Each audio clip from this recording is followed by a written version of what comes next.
Ito yung fuel filter ng aking sniper. O, tingnan nyo yung mga papsi. Ito yung papalit ko. Ito siya. O, tingnan nyo siya kung gaano siya kadumi. Diba? Palit fuel filter. Pero yung odo ng aking 12,000 plus kilometers yung tinakbo. Ito yung kanyang fuel filter. Yan. Tingnan mo kung gaano kadumi. Ito yung brand new niya. Ito yung ipapalit ko. Yan yung brand new niya. Shopee lang yan, boss. Shopee lang yan. Shopee lang. Ito, the same time, nagpalit din ako ng bagong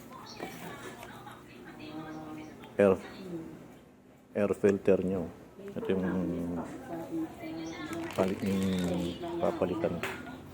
Ito guys, papakita ko sa kanya yung yung fuel filter, ay yung air filter niya na papalitan ko. Kaya siya. Yun yung comparison nilang dalawa. Nasa 12,000 odo. Ganyan siya kadumi. Ito yung bago. Grabe, sobrang dumi. Hindi ko inakala. Hindi ko inaasahan na ganyan pala siya katindi. Ang dumi ng yan.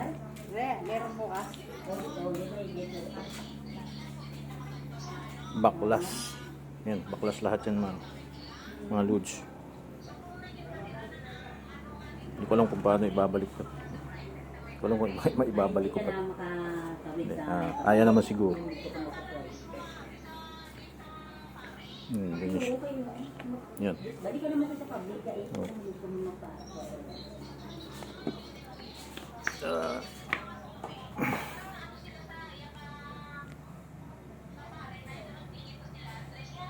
Malapit na sila.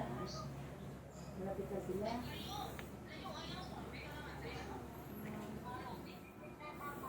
Halos baklas flaring siya.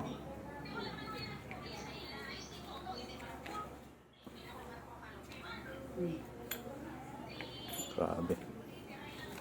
Wala pa sana akong balak magpalit ng air filter niya. Yung pala, ganito na pala yung itsura niya guys. Grabe, sobrang dumi. Kaya pag ang motor nyo na nasa 12,000 to 14,000, kailangan na siya sigurong palitan. Ngayon nga pala guys, second hand ko pala nabili itong aking sniper. Yan, sabay change oil na rin mamaya. Yan yung gamit nating langis. Tsaka magre-repack tayo ng magre-repack din tayo ng front shock natin mamaya. Medyo malambot kasi yung kulang yung oil na nilagay ko dun sa front shock nung magdadagdag lang. Sige guys, ko na. Papalitan ko na yung hindi ko na ipapakita sa inyo kung paano babaklasin to dahil marami na rin to sa YouTube. Marami na rin tutorial na nakikita, napapanood dito.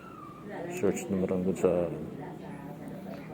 palit fuel filter. Marami. Sobrang dumi. Grabe. Anyways, babay na. Pinakita ko na sa inyo kung gaano karami.